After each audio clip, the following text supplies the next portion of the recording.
Hi, I'm Alex with Health Benefits Associates, and today I'm going to be going over 5 tips for buying health insurance. And so whether you're purchasing a plan individually for yourself, or you're looking for your family or a company, or possibly even over 65 individuals, you want to look at some different factors before you buy. Number one, you want to look at, do they cover your doctors? And so each insurance company works best with different doctors. And so you want to make sure that the insurance company and your doctors are compatible together. And there are 2 places to generally check this. Number one, you can check it online on the insurance company's website. And so on their website, they list different provider directories that will be covered. Number 2, you'll want to check with the doctors themselves. And so those doctors, the front office staff at the doctor's office, usually know which insurance companies they work best with, and they can tell you who those are. What you're really looking for is, are they covered under the provider directory? So each insurance company has these provider directories, and think of them like a phone book full of doctors that the insurance company uses to say, yes, we cover these doctors.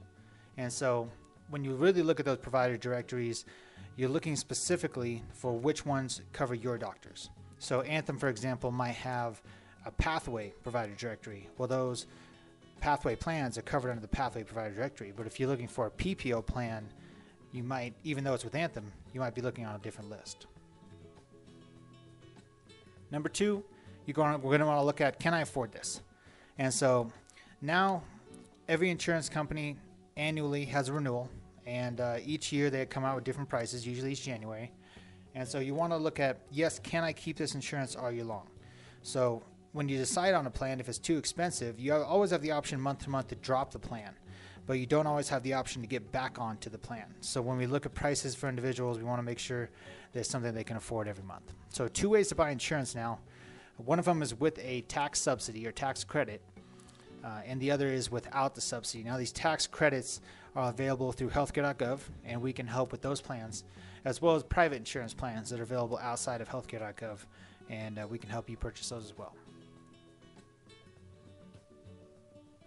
The third thing you want to look at, are the benefits good? So when we're doing an analysis of purchasing a plan, we always want to look at the kind of financial risk you're taking. So when people decide to purchase a gold plan, we want to make sure that they're getting their full value out of that gold plan, because it's going to cost more than, let's say, a bronze plan. That's going to save you a little more per month.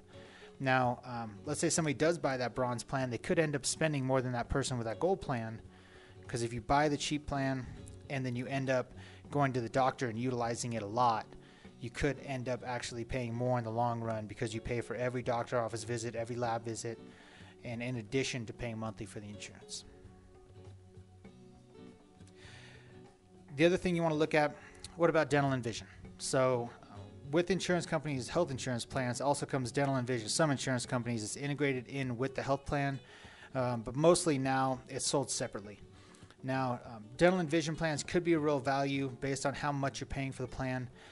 Others, we've found that it may be better value to pay the doctor or dentist or the optometrist directly in order to get coverage directly. So we want to do that analysis with you and decide which is better for you to go with.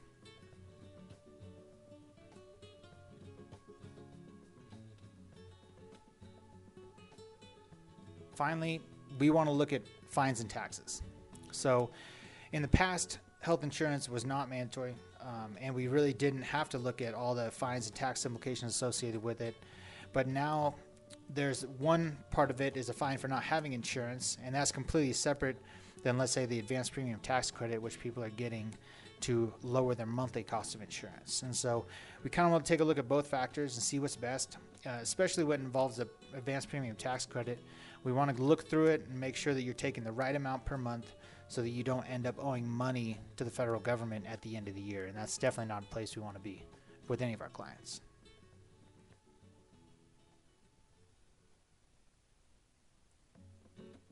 Finally, I'm Alex with Health Benefits Associates, and if you have any questions about these topics or any other topics, feel free to contact any one of the 5 brokers at the office. Our services are free to use, and we're